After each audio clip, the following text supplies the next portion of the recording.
पिछले वीडियो में आपने देखा कि हमने गांधी युग का चर्चा 1929 के करीब तक किया था और शायद आपको अच्छा भी लगा होगा।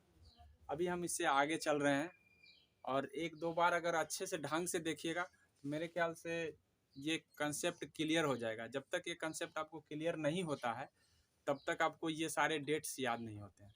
इसलिए कंसेप्ट सीरीज बाय करना बहुत ज़रूरी होता है। एक बार अगर देखने से याद नहीं होता तो एक बार लिखने का भी प्रयास करेंगे, लिखेंगे तो जल्दी याद हो जाता है, इसलिए ध्यान रखेंगे।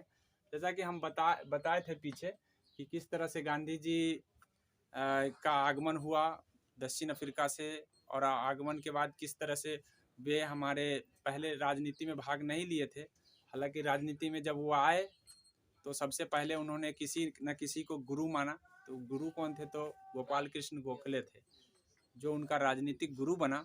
और राजनीतिक गुरु को उन्होंने मानकर अपनी गुरु के दिशा निर्देशनों से आगे बढ़ा और आगे बढ़ते बढ़ते चंपारण सत्याग्रह हुई, जिसकी चर्चा मैं कर चुका हूँ। ठीक है, उसी चंपारण सत्याग्रह के जीत के लिए महात्मा गांधी जी को पहले महात्मा नहीं कहा जाता था। रविंद्रनाथ टैगोर के द्वारा पहली बार महात्मा की उपाधि दी गई थी। जीतने के कारण चंपारण सत्याग्रह की जीत देख करके उन्होंने उनको महात्मा कह दिए, तब से उनको महात्मा के नाम से।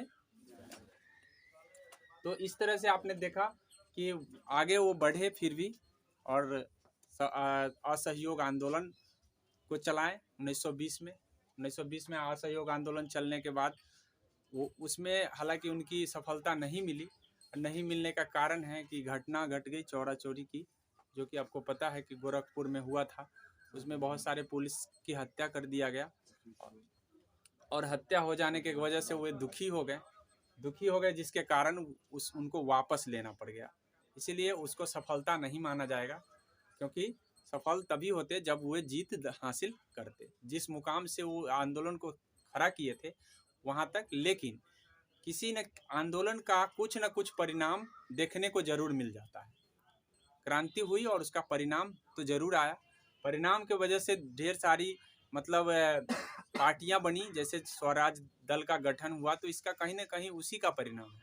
आप सीधे आंदोलन का ही परिणाम मान सकते हैं कि आंदोलन ने ही पार्टी को दूसरे पार्टी को जन्म दिया और दूसरे पार्टी अपने ढंग से सोचना प्रस्तुत किया, मतलब अपनी अपनी बातों को सोचना और रखा। तो आपने देखा कि फिर 1929 आ गया और 1929 में लाहौर अधिवेशन, ये कई बार पूछा गया है, लाहौर अधिवेशन। ठीक है, पूछा जाता है कि 1929 का लाहौर अधिवेशन क्यों इम्पोर्टेंट है। तो लाहौर अधिवेशन इसलिए इम्पोर्टेंट है, लाहौर अभी वर्तमान में पाकिस्तान में पड़ता है। उस समय हमारा देश एक ही हुआ करता था, आज बढ़ जाने के बाद वो पाकिस्तान में लाहौर चला गया। तो कांग्रेस का अधिवेशन लाहौर में हुआ था 1929 में, जिसकी अध्यक्षता जवाहरलाल नेहरू कर रहे थे। और इन्होंने ही मतलब पूर्ण स्वराज का लक्ष्य तय किया वहाँ पे। साथ ही उन्होंने कहा कि भाई हम 11 सूत्री की मांग रखेंगे, अगर नहीं माने जाएगी तो सविनय अवज्ञा आंदोलन चलाएंगे। उसके साथ ही उन्होंने कहा कि 26 जनवरी 1930 को हम प्रथम स्वाधीनता दिवस के रूप में मनाएंगे। और उन्होंने ये लक्ष्य पूरा तय कर लिया कि अब हमको कुछ नहीं चाहिए, पूरी आज़ादी चाहिए। लाहौर अधिवेशन में ही इन्होंने तय कर लिया कि अब हमको क्या चाहिए, पूरी आज़ादी। ठीक है, अब हम थोड़ा बहुत से मानने वाले नहीं हैं। पहले तो मांग रहे थे कि चलो हमको डोमिनियन स्टेट का दर्जा दे दिया जाए, लेकिन डोमिनियन स्टेट का दर्जा उनको इससे पहले ही था। इसमें इन्होंने पूरा तय कर लिया कि भाई अब हमको पूरी की पूरी आज़ादी चाहिए। अंग्रेजों को अब पूरा भगाने की प्रयास चलने लगा। तो 1929 में पूछा जाता है कि कौन अधिवेशन था, तो लाहौर अधिवेशन था। ठीक है, और कब हुआ था? तो 29 में हुआ था। किसने अध्यक्षता करी? तो जवाहरलाल नेहरू ने करी। पूर्ण स्वराज्य को लक्ष्य कब बनाया गया? तो 1929 के लाहौर अधिवेशन। इस दृष्टि से लाहौर अधिवेशन काफ़ी इम्पोर्टेंट है। मेरे ख्याल से ये बात आपको समझ में आ गया। अब हम बात कर लेते हैं कि 1930 में, जैसा कि आपको पता है कि इसका बीजारोपण यहीं पे हो गया। सविनय अवज्ञा आंदोलन गांधी जी के नेतृत्व में चलाए गए, और गांधी जी के नेतृत्व में चलाए गए इसलिए क्योंकि पता है कि 11 सूत्री मांग रखे गए थे गांधी जी के द्वारा। लेकिन 11 सूत्री की मांग पर इसके लेकर के कई सम्मेलन भी हुए। सम्मेलन में जैसे कहने का मतलब है कि गोल में सम्मेलन आप देख सकते हैं कि गोल में सम्मेलन 3 हुआ है, यहाँ पे है, ठीक है। दांडी यात्रा उससे पहले शुरू हो गया था, गोल में सम्मेलन से पहले इसने बहिष्कार का, गांधी जी ने पहले ही कह दिया था कि भाई हम जितने भी गोल में सम्मेलन बुलाए जाएंगे सबका हम बहिष्कार करेंगे, एक में भी भाग नहीं लेंगे। क्यों? क्योंकि हमको अब पूर्ण आज़ादी चाहिए। इसीलिए उन्होंने ये अधिवेशन मतलब सविनय अवज्ञा चालू कर दिए थे, जिसका शुरुआत दांडी मार्च से माना जाता है, ठीक है। दांडी मार्च नमक कानून भंग करने के लिए, नमक पर टैक्स लगा दिया गया था। तो इन्होंने 76 लोगों के साथ कुछ मीलों तक जा कर के, दांडी एक जगह गुजरात में पड़ता है, वहां तक जा कर के इन्होंने वहां जा कर के और नमक कानून को भंग किए। साथ ही ये आंदोलन सिर्फ वहीं नहीं हुआ, अन्य जगहों पर भी नमक यात्रा निकाली गई और निकालने जाने के कारण जो है ना नमक कानून को भंग किया गया। तो लास्ट में नमक कानून टूट गया। 1930 में यहाँ लिखा हुआ है 12 मार्च 1930 को नमक कानून जो है को 6 अप्रैल कब से कब तक चला, 12 मार्च से स्टार्टिंग होती है और 6 अप्रैल तक चलता है। सहयोगी कितने थे? 78। कितने मिल चले थे? तो 241। ये एग्जैक्ट डाटा है, इस डाटा से पूछ लिए जाते हैं कि गांधी जी ने जब दांडी यात्रा शुरुआत किए तो वो कितने मिल तक चले थे, कितने सहयोगियों के साथ चले थे और कब तक चला था, ये बात पूछा जाता है। तो मेरे ख्याल से ये बात आपको समझ में आना चाहिए कि 12 मार्च से स्टार्ट होता है और 6 अप्रैल तक चलता है, ठीक है। ये यात्रा कब तक चलता है? 6 अप्रैल तक।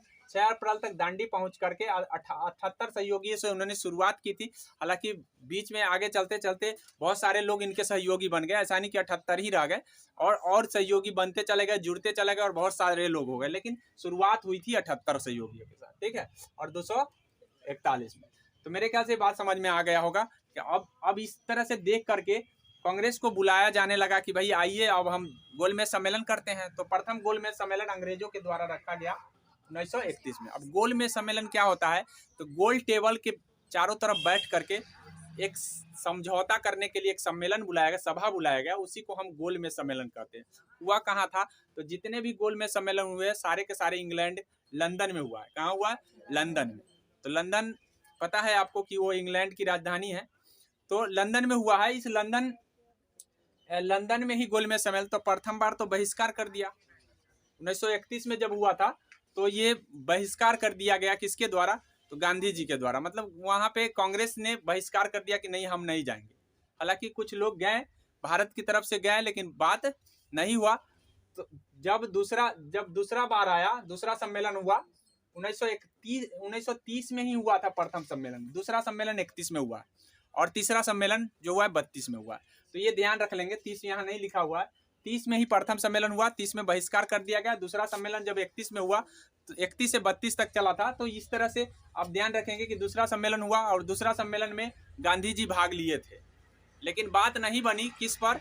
तो सांप्रदायिक निर्वाचन, मतलब कम्युनल अवार्ड जिसको कहते हैं, उसके हिसाब से उन्होंने कहा कि भाई जो अलग से निर्वाचन होगा, जातियों के आधार पर अलग अलग निर्वाचन किए जाएंगे। तो इस बात पर उन्होंने कहा कि नहीं, ऐसा तो होने नहीं देंगे हम, और इसी के कारण वहाँ से वो सम्मेलन सफल नहीं हुआ और वहाँ से उनको वापसी होना पड़ा, यानी कि वापस आ गए और फिर से आंदोलन स्टार्ट कर दिए। पहले तो आंदोलन को बंद कर दिया, समझौता हो गया, तो समझौता गांधी इरविन पैक्ट हो गया। अब गांधी इरविन पैक्ट होने के कारण जो है ना, समझौता होने के कारण इन्होंने क्या किया? गोलमेज सम्मेलन में भाग लिया, ठीक है। और गोलमेज सम्मेलन में भाग लेने के कारण ये गए थे वहां पे समझौता के लिए, लेकिन समझौता नहीं बनी।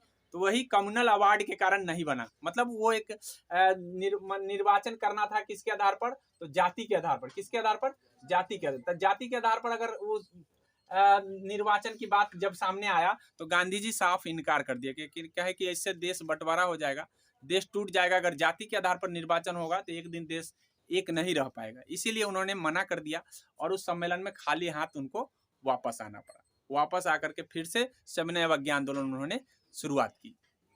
तो हालांकि सविनय अवज्ञा आंदोलन भी सफल नहीं रहा। कारण इसका यही था कि भाई अंग्रेजों के द्वारा क्या कर दिए गए, बहुत सारे लोगों को अंदर जेल कर दिया गया और जेल करने के बाद धीरे धीरे ये दब गया, नहीं तो उसी समय हमको आज़ादी मिल गई होती।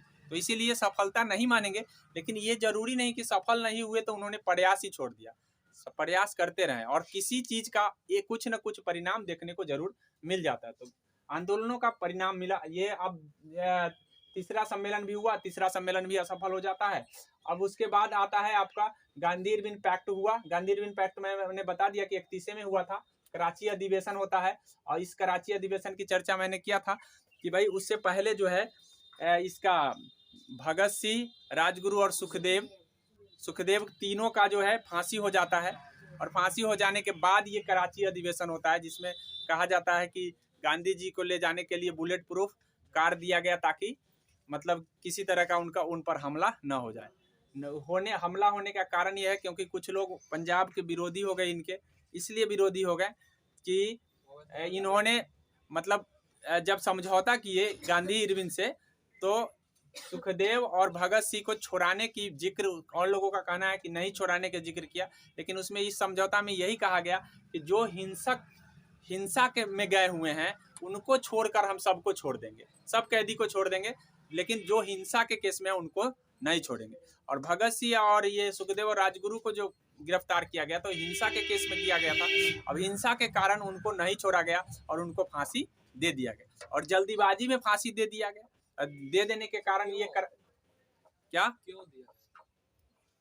लाहौर, हम बताएं लाहौर षड्यंत्र हुआ था। लाहौर षड्यंत्र में केस पकड़ लिया अंग्रेजों ने, अब पकड़ मतलब बम फेंक दिया। उनका काम क्या, क्रांतिकारी क्या करते थे, शासन में विघ्न डालते थे, क्योंकि उनको चाहिए था आज़ादी। अब आज़ादी चाहिए था जिसके कारण कहीं कहीं मतलब क्रांति कर देते थे, बम चला देते थे, जिसके कारण लाहौर षड्यंत्र के कारण उनको पकड़ लिया गया था। और पकड़ने के कारण उनको पर दोष आरोपित कर दिया गया, दोष आरोपित करके उनको फांसी की सजा दे दी गई।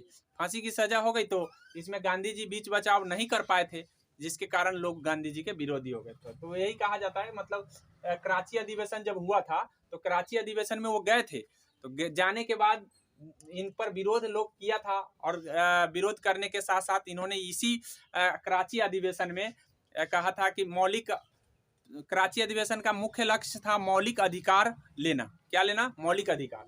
मौलिक अधिकार लेने का पूर्ण लक्ष्य पूछा जाता है कि किस अधिवेशन में लिया गया, तो इसी कराची अधिवेशन में लिया गया।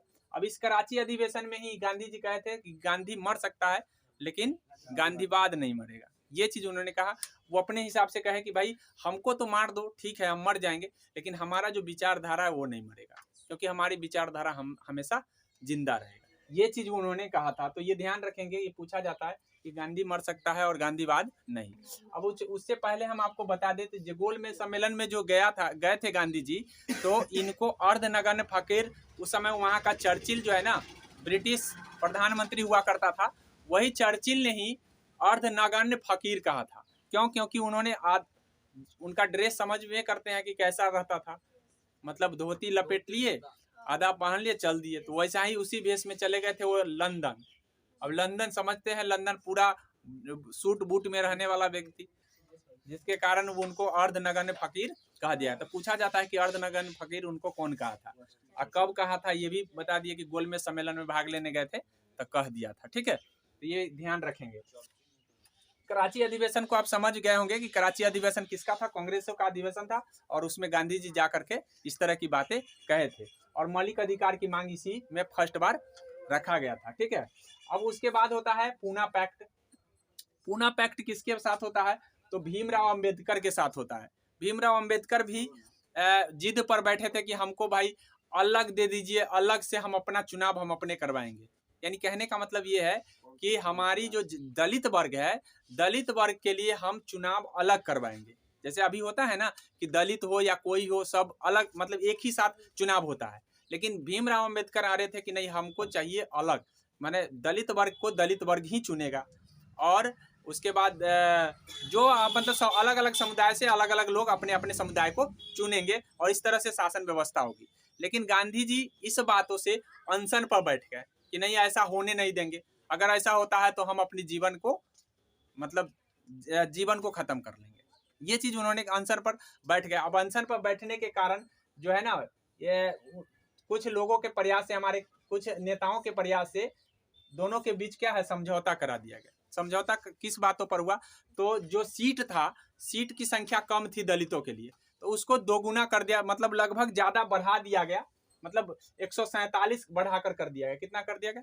147। मतलब जो सीट थी उस सीटों की संख्या 147 कर दिया गया, बढ़ाकर। 71 पहले था, दुगुना लगभग हो गया ना, लगभग दुगुना से भी ज्यादा हो गया। 71 पहले था, 71 के बाद कितना हो गया?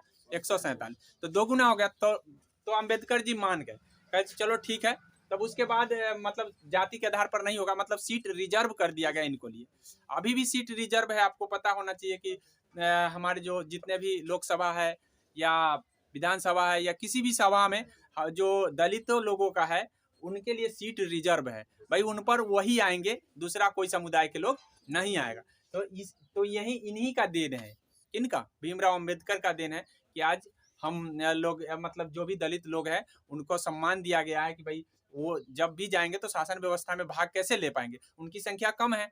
अब उनकी संख्या कम है, वो कभी जीत दर्ज कर पाएंगे? अगर उनको सीधे चुनने के लिए कह दिया जाए तो नहीं जीत दर्ज कर पाएंगे। इसीलिए उन्होंने कहा कि भाई अन्य लोग भी हमारे ही समुदाय को चुनेंगे। कब चुनेंगे? जब हम सीट रिजर्व रखेंगे। तो सीट इसीलिए रिजर्व करने का बात यहीं पे शुरू हुआ था, और लास्ट में रिजर्व के लिए दुगुना सीट जब कर दिया गया तो अंबेडकर जी मान गए। और मानने के बाद ये मतलब ये दोनों के इसी पैक्ट को हम क्या कहते हैं? पूना पैक्ट कहते हैं। क्या कहते हैं? पूना पैक्ट। तो मेरे ख्याल से पूना पैक्ट समझ में आ गया। गांधी जी और अंबेडकर जी के बीच हुआ था। पूछा जाता है कि पूना पैक्ट कब हुआ था? तो 1932 में हुआ था। किनके बीच हुआ था? तो गांधी जी और अंबेडकर। विवाद क्या था? तो वही सीट के लेकर के, मतलब ये इसी के लेकर के गोलमेज सम्मेलन हुआ। तो वो भाग आए थे कि वो, उसका कहना था, अंग्रेजों का कहना था कि भाई जो जिस समुदाय से उसी समुदाय में अपना चुनाव करवा लीजिए। लेकिन वो कहे कि नहीं, ऐसा हम होने नहीं देंगे। गांधी जी कहे कि ऐसा हम होने नहीं देंगे। अगर ऐसा हुआ रहता तो शायद आज भारत के 4 टुकड़े हो गए होते। ऐसा हुआ रहता तो 4 टुकड़े, क्योंकि एक जगह बनता ही नहीं। और बनता नहीं तो क्या हो जाता? अलग अलग सब अलग अलग अपना अपना डिमांड कर लेता। इसीलिए ये समझौता किया गया। चलिए आगे है। अब इस तरह से 1939 आता है। तो 1939 इसलिए आपको दिया गया कि यहाँ भी त्रिपुरा में जो है ना, त्रिपुरी संकट के नाम से क्या जाना जाता है। तो वहां पे अध्यक्ष पद के लेकर के लड़ाई हुई थी। गांधी जी का कुछ अलग मत था और जवाहरलाल नेहरू का कुछ अलग। ठीक है, तो जवाहरलाल नेहरू का अलग मत था। इस तरह से उन्होंने क्या किया कि जब वो गांधी जी चाहते थे कि कोई दूसरा अध्यक्ष बने, और जवाहरलाल नेहरू चाहते थे कि हम ही रहे, तो अध्यक्ष पद के लिए चुनाव हो गया। अब चुनाव हो गया तो गांधी जी के तरफ से पट्टाभी सीतारमैया नाम का व्यक्ति खड़ा हुआ था, तो वो हार गया। अब हार जाने के कारण क्या हुआ कि वो बने रह गए, अध्यक्ष बने रह गए। लेकिन गांधी जी नहीं चाहते थे कि वो बने, जवाहरलाल नेहरू अध्यक्ष रहे, इसीलिए उनको दिक्कत हो रहा था। अब दिक्कत होने के कारण दूसरी बात यह है कि कोई भी सभा में गांधी जी के भी बहुत आदमी थे और जवाहरलाल नेहरू के भी आदमी थे, दोनों के आदमी थे। इसमें होता था कि बीच में क्या होता था, तनाव उत्पन्न दोनों के बीच हो गया। तो जवाहरलाल नेहरू क्या किए? इस्तीफा दे दिए। कहे कि भाई हम इस्तीफा दे देते हैं। इस्तीफा उन्होंने दे दिया, तो इसी इस्तीफा के वजह से अध्यक्ष पद हट गया, जिसके कारण इसको हम त्रिपुरी संकट के नाम से जानते हैं। तो दोनों के बीच टकराव हुआ। थोड़ा सा ये बात को ध्यान में रखना है। त्रिपुरी संकट क्या है? तो त्रिपुरी संकट होने का मतलब है गांधी जी और जवाहरलाल नेहरू के बीच में अनबन। समझ में आ गया कि अनबन हुआ था। क्यों हुआ था? तो वही, मतलब वो चाहते थे कि दूसरा कोई अध्यक्ष आए, ये चाहते थे कि नहीं हम ही रहे। अब ऐसे परिस्थिति में गांधी जी का वर्चस्व थोड़ा ज्यादा था, जिसके कारण जवाहरलाल नेहरू को इस्तीफा देना पड़ गया। वर्चस्व ज्यादा था तभी तो इस्तीफा दिए ना। जब ज्यादा तनाव अंदर से लोग जो है अंदर से थोड़ा सा दबाव बनाया। जैसे मान लीजिए प्रधानमंत्री जी हैं, प्रधानमंत्री जी नरेंद्र मोदी है, अगर हर कोई उसके पार्टी में, उनके पार्टी में दबाव बनाए कि नहीं ये ना प्रधानमंत्री रहे, दूसरा कोई बने, तो क्या होगा? प्रधानमंत्री जी को इस्तीफा देना पड़ेगा कि नहीं इस्तीफा देना? दूसरा कोई आएगा। इसी तरीके से तब, हालांकि बाद में पट्टाभी सीतारमैया नहीं बने, राजेंद्र प्रसाद को बनाया गया। किसको? अब जैसा कि आपको पता है कि 1939 में द्वितीय विश्व युद्ध स्टार्ट हो जाता है। कौन सा? द्वितीय विश्व युद्ध। अब द्वितीय विश्व युद्ध जब 39 में स्टार्ट होता है, तो अब जो है ना, अंग्रेज जो है चाहते थे कि भाई हमको भारतीय साथ दे, भारतीय जो है ना साथ दे। किस लिए? लड़ाई के लिए। अंग्रेज द्वितीय विश्व युद्ध में शामिल था। अब द्वितीय विश्व युद्ध में शामिल था तो उसका सोच ये था कि भाई भारतीय साथ देंगे तो हम युद्ध को जीतेंगे। या युद्ध में किसकी जरूरत होती है? व्यक्ति की, किसी सेना की जरूरत होती है।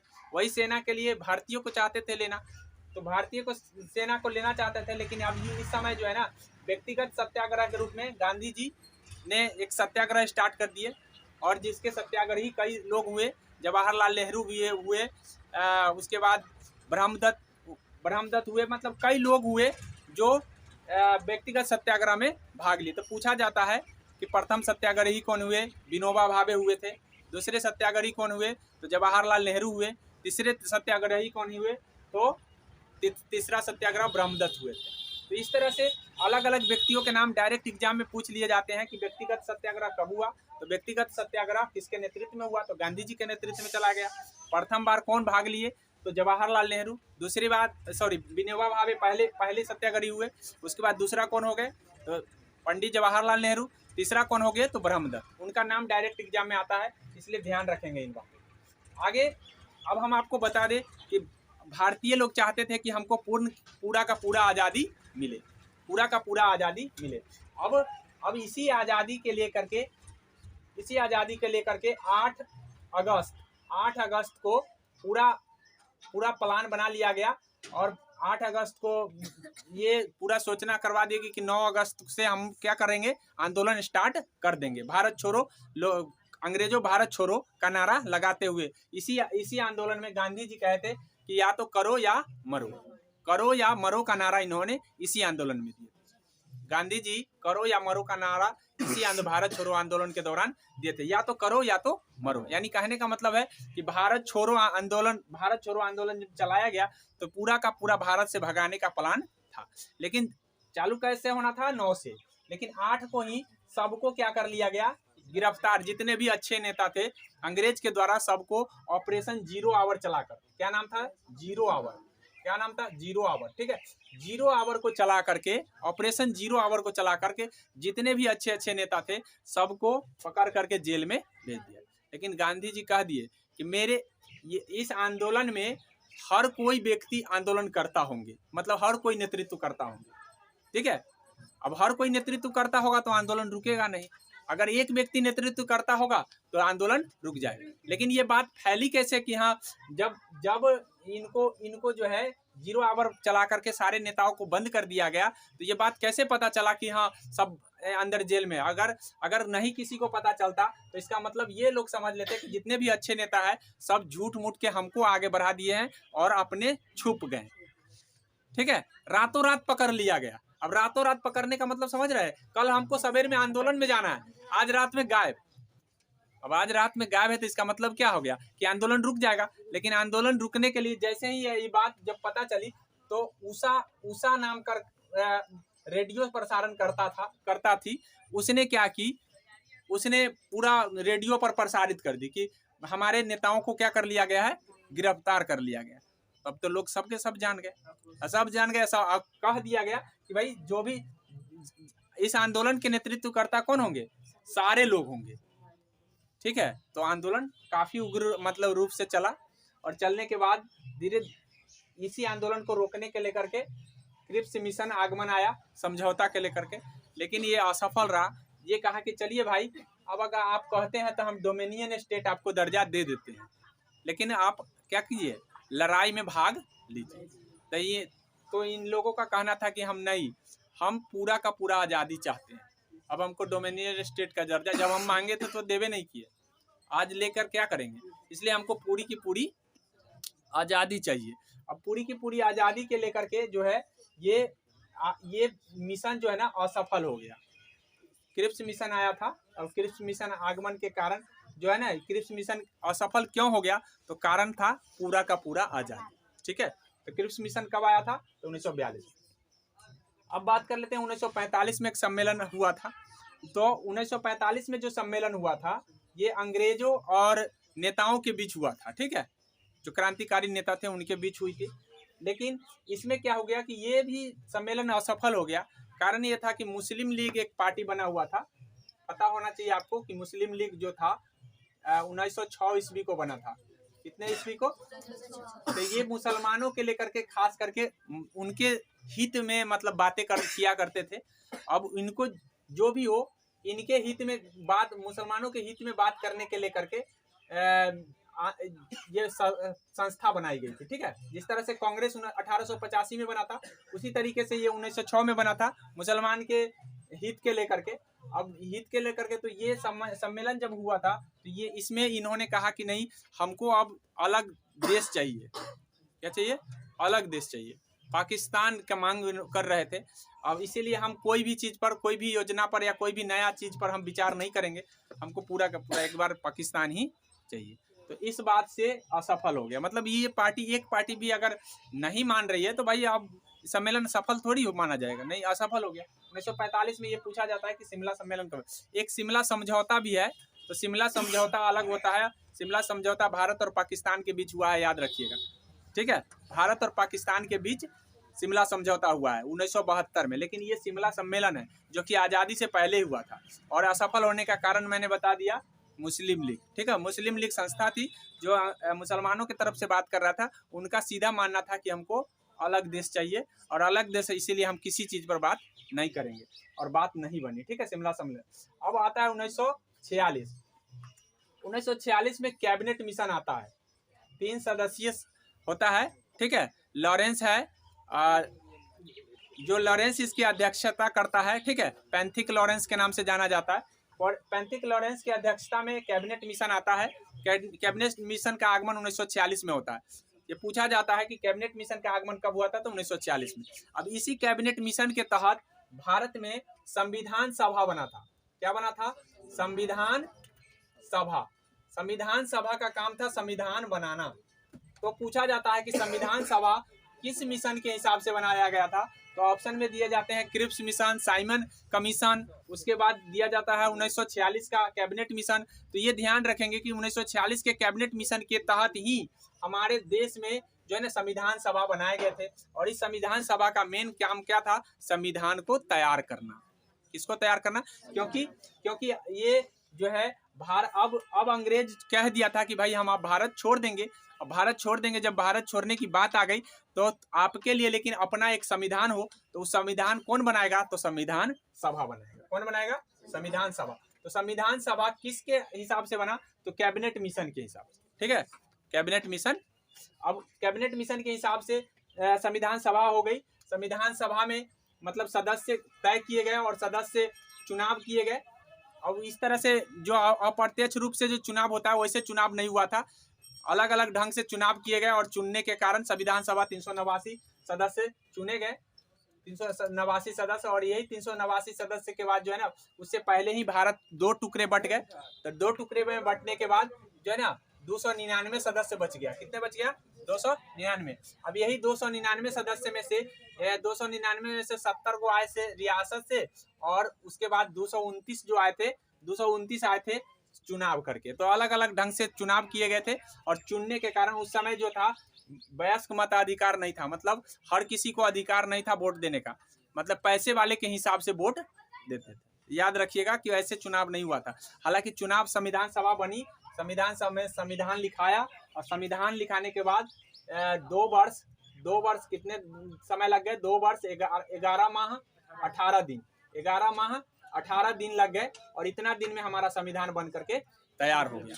तो मेरे ख्याल से ये बात समझ में आ गया होगा कि ये हमारा संविधान बनाने के व्यू से, मतलब संविधान क्यों बनाया गया। संविधान बनाने का मतलब है कि अभी जो हम चल रहे हैं संविधान के अकॉर्डिंग ही चल रहे हैं, चाहे हमारे प्रधानमंत्री भी चल रहे हैं तो संविधान के हिसाब से ही चल रहे हैं। तो इसी संविधान को बनाने में कितना समय लग गया?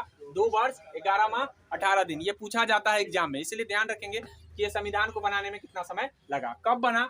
तो 26 नवंबर 1949 को ये बन के तैयार हो गया। कितने? 26 नवंबर 1949 को। 26 नवंबर 1949 को ये बन करके तैयार होता है, और तैयार होने के बाद जो है ये संविधान सभा के द्वारा इसको स्वीकार कर लिया जाता है कि हाँ हमारा संविधान ये होगा। ठीक है, और उसके बाद जब, तो उसी समय लागू नहीं किया गया, उस समय जो है ना कुछ अनुच्छेद को लागू कर दिया गया। जैसा कि आपको पता होगा कि संविधान में संविधान जिस समय बना था अनुसूची 8 को था, 22, ठीक है, 22 भाग थे, और उसके बाद 395 अनुच्छेद थे, अनुच्छेद कितने थे? 395। भाई भाग क्या को था? 22 को। और अनुसूची क्या को था? 8 को। तो इस तरह से इतने बनाए गए थे, लेकिन सभी को 1949 में लागू नहीं किया गया। 1949 में कुछ ही को लागू किया गया, जिसमें से मतलब 10-15 को अनुच्छेद है जिसको लागू कर दिया गया। उसके बाद 26 जनवरी 1950 को हमारा संविधान लागू हुआ। 26 जनवरी को ही क्यों लागू हुआ, थोड़ा सा ये बता देते हैं कि 26 जनवरी 1930 को हमारा पहली बार संविधान स्वाधीनता दिवस मनाने का तय किया गया था। जैसा कि मैंने बताया था कि 29 में तय किया गया था कि हम स्वाधीनता दिवस मनाएंगे। और कब मनाएंगे? तो 26 जनवरी 1930 को। और 26 जनवरी 1930 को स्वाधीनता दिवस के रूप में मनाया भी गया, और उस दिन से बोले थे कि साले साले हम मनाएंगे। इसीलिए ये डेट, मतलब ये इतिहास जो है ना फीकी ना पड़ जाए, मतलब इसको लोग भूल न जाए इस डेट को, इसके लेकर के हमारे संविधान का डेट लागू करने का डेट 26 जनवरी को रखा गया। मेन चीज़ है, इस इतिहास को याद रखने के लिए हमने 26 जनवरी को ही सिलेक्ट किया था, क्योंकि बन के तो तैयार नवंबर में हो गया था, लेकिन जनवरी में लागू करना था। फिर भी जनवरी में तो हम 1 जनवरी को भी लागू कर सकते थे, 2 जनवरी को भी लागू, लेकिन हम 26 जनवरी को ही क्यों लागू किए? क्योंकि इस इतिहास को याद रखने के लिए। तो मेरे ख्याल से ये बात समझ में आ गया होगा कि 26 जनवरी 1950 को हमारा संविधान लागू हो गया। आज हम उसी संविधान के हिसाब से चल रहे हैं, या हमारा देश उसी संविधान के हिसाब से चल रहा है। तो कितनी विश्व युद्ध की चर्चा हम थोड़ी कर रहे थे, हम तो चर्चा कर रहे थे गांधी युग की। जब हम इतिहास की उन घटनाओं की, विशेषकर घटनाओं की चर्चा करेंगे तब हम करेंगे। ऐसे द्वितीय विश्व युद्ध चालू हुआ था 39 में और 45 तक खत्म हो गया था। जब अमेरिका ने 2 बम गिरा दिए थे, नागासाकी और हिरोशिमा पर 2 बम गिरा दिए थे, जिसके चलते जो है ना जापान ने सरेंडर कर दिया, और सरेंडर करने के बाद जो है वो युद्ध खत्म हो गया। तो ये तो हम जब इतिहास की घटना बताएंगे तो बताएंगे। तो मेरे ख्याल से ये बात पूरी की पूरी समझ में आ गया होगा। अब हम अपनी बातों को विराम देते हैं।